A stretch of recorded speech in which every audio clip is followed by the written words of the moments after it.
Mark started his shift on a normal winter night. He worked as a night watchman for an ancient office complex in a secluded, nearly empty area of town. He liked the alone, and the income was good. Mark felt a type of peace that he rarely found elsewhere, therefore he didn't mind being alone. He was familiar with every area of the structure, including the odd creak it produced when the temperature fell and the locations where a slight breeze might enter through a window. He couldn't quite place it, but something felt strange this winter. That night, the snow had been falling steadily, covering the trees around the parking lot. The white landscape was illuminated by the glow from the street lamps, but the building was quiet inside, with the only sound being the gentle hum of heating vents. Even though the building's heating system was functioning well, the cold felt to sink into his bones as he made his rounds. He dismissed the chill as a normal part of the season, even though he believed it wasn't natural. Mark's rounds usually started in the basement, and ended in his tiny office beside the entryway after circling back to the top floor. He would make sure all the doors were closed, inspect the rooms, and perhaps take a quick look out the windows at the quiet, snow-covered world outside. He began his second round at midnight when he saw a flicker on one of the monitors. The lobby of the building was shown in the shaky video. Near the door was a shadow, a tall, dark figure. Mark narrowed his eyes in an attempt to see details, but the individual appeared to be a mere silhouette standing just out of the camera's field of view. He watched and waited for it to move or vanish. However, the shadow remained motionless. He picked up his torch out of curiosity and made his way to the foyer. But the trip down the dark hallway seemed to take longer than usual. Every step he took reverberated through the deserted hallways, echoing in the quiet. The air was heavy and nearly oppressive by the time he arrived in the lobby. There was nobody in the lobby. Using his flashlight, Mark scanned the windows and walls, finding nothing unusual. A recognizable figure had appeared on the surveillance monitor, but nothing was seen there. Persuaded that his mind was playing tricks on him, he made sure the door was secured before heading back to his office. But when he got back to his workstation, the same figure was back on the screen, this time nearer the hallway entrance. It appeared to be staring straight at the camera, yet it was still blurry and obscured by the darkness. A chill went through Mark's body. He remained motionless for a minute, watching the figure on the television stand motionless but in some ways oppressive. He reached for his flashlight again, his hands shaking. As he got closer to the hallway, his heartbeat roared in his ears. With every stride he took this time, he could feel the air getting colder, colder than the winter chill. A slight whisper, almost too soft to hear, like a low hum, caused him to stop abruptly. He tried to hear it, but the words were twisted, jumbled, and hardly audible. The lights then began to flicker. Shadows moved slowly and menacingly as they danced around the walls. He noticed the same towering figure standing at the end of the hallway, its form barely lighted but unmistakably there as the fluorescent lights overhead dimmed, creating an unsettling glow. Mark swallowed, his flashlight shaking in his palm as he gripped it tightly. He held it up, aiming it at the figure, but it made no difference. The shadow remained firm and obstinate, and the light failed to penetrate the surrounding blackness. He cried out, his voice weak in the utter quiet. "Who's there?" No answer, only the eerie whisper, which seemed to get louder the longer he lingered. As though recognizing him, the figure cocked its head slightly before turning and disappearing into the darkness down the hallway without making any noise. Mark resisted the need to run back to his office, but he was also overcome with a peculiar sense of obligation to discover what was haunting this structure. He mustered all his bravery and followed it, even if every step felt more difficult than the last. As if the darkness itself were trying to smother the light, his flashlight hardly illuminated the path. As he came to the end of the hallway, he was outside the basement door, which he hardly ever went through. It should have been locked, but it was open just a crack, a sliver of darkness leaking out like an invitation. Mark looked inside and his breath caught. There was an almost palpable chill in the air. He contemplated whether or not to go in.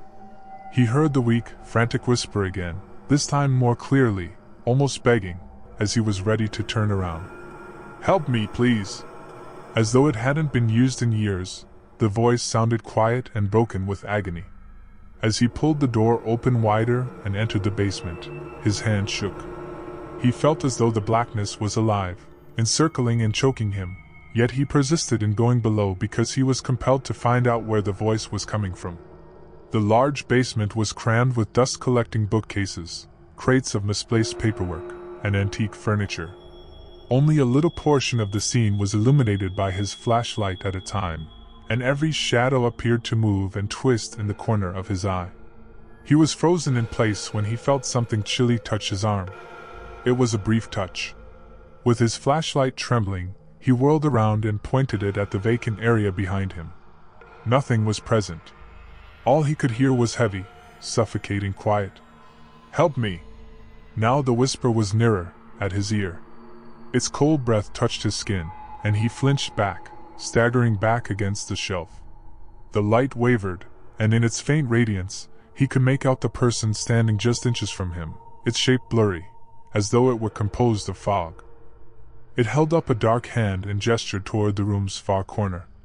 A tiny amount of debris in the corner was illuminated by Mark's flashlight flickering once again.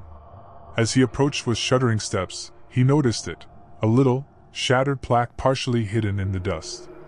It said, "James Monroe," with the words, "Died 1998, underneath.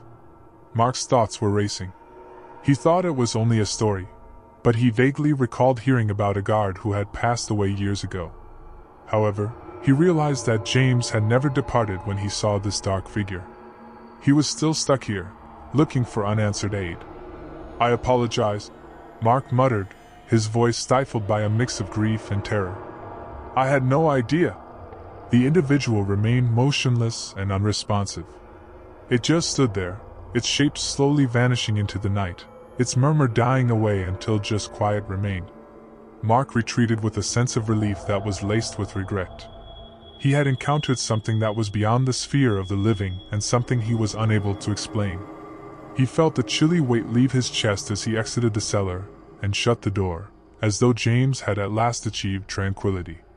However, Mark's rounds felt different after that night. The whispers no longer tormented him, and the shadows no longer filled him with fear. He was aware that James was no longer there, at last free, but occasionally, on the coldest nights, he believed he heard a small sigh coming from the corridors, as though expressing gratitude for ending his never-ending watch. Mark kept the shattered plaque in his office drawer as a memento of the lonesome ghost who eventually found peace and the eerie visitor who once haunted the quiet hallways. But he never spoke to anybody about what he had gone through. The wind howled outside the tiny petrol station where Anna worked on a chilly December night. An eerie glow was cast across the deserted lot as the neon sign above flickered against the darkness. Knowing that few people would visit this remote outpost on the outskirts of town in the middle of the night, Anna had accepted this night shift job for tranquility. The only interruptions to the monotonous hours for months were the occasional trucker or bystander in need of fuel or coffee. That night, however, felt different, somehow thicker, as if the night itself were bearing down on the small station. The first indication of trouble came at 1:30 a.m. when a lone, faint pair of headlights began to crawl along the highway. As Anna refilled shelves behind the counter, she caught a glimpse of them. Slowly, like a ghost, they emerged from the fog and drew into the pump that was the furthest from the station.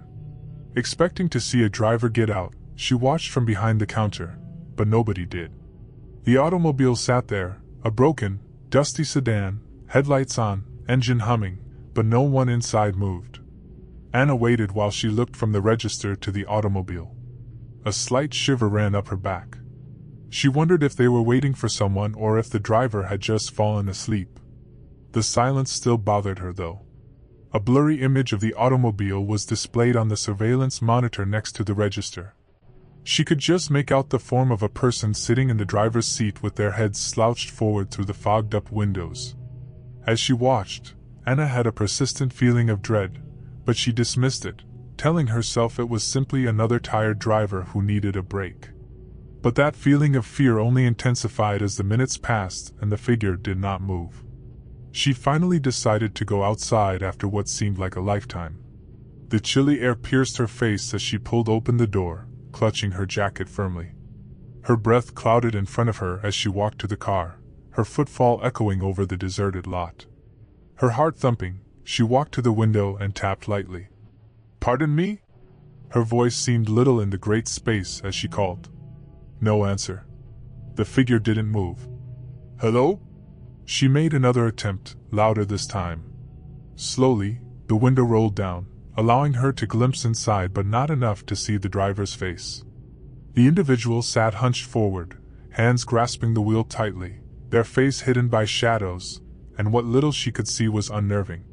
From inside, the driver's voice rasped. "I'm just resting." It sounded gravelly and low as if the speaker had not spoken in years. "Needed somewhere to rest for a bit." "All right," Anna murmured, gathering her breath a little. "All right, tell me if you need anything inside." Without replying, the figure simply rolled up the window once more, leaving her in the cold. As she made her way back to the station, she felt the driver's gaze on her. As soon as she was inside, she locked the door and sat behind the counter, staring at the monitor. For what seemed like hours, the automobile remained there, motionless. It was still there, headlights piercing the darkness each time she looked up. The person behind the wheel stayed motionless like a statue. She made an effort to ignore it by concentrating on cleaning and refilling, but she couldn't resist taking quick looks at the monitor every few minutes. There was something wrong with the circumstances. The monitor flickered at about 3 in the morning, just when Anna was starting to question whether the odd guests would ever go. She swore under her breath and slapped the old monitor in frustration as static danced over the screen.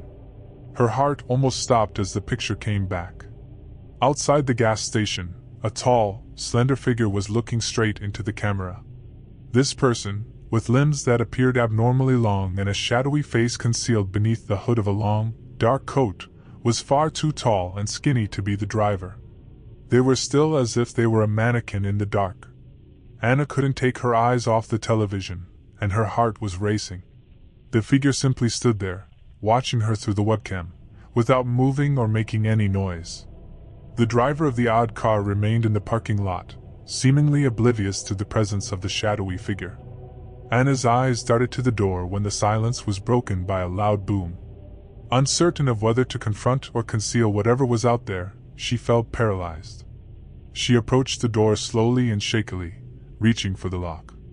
The door chime chimed as her fingertips touched the handle. Her heart pounding, she glanced up to see the car's driver waiting in the doorway. He was thin, his face dead and colorless, his eyes deep-set and almost empty. She forced herself to look him in the eye and mumbled, "I didn't hear you come in." The man remained silent. He merely gazed at her, his eyes vacant as if he were peering through her. His quiet lingered in the air, and for a split second, Anna thought she noticed a change in his face, a trace of terror, as though he, too, was troubled by something in the shadows.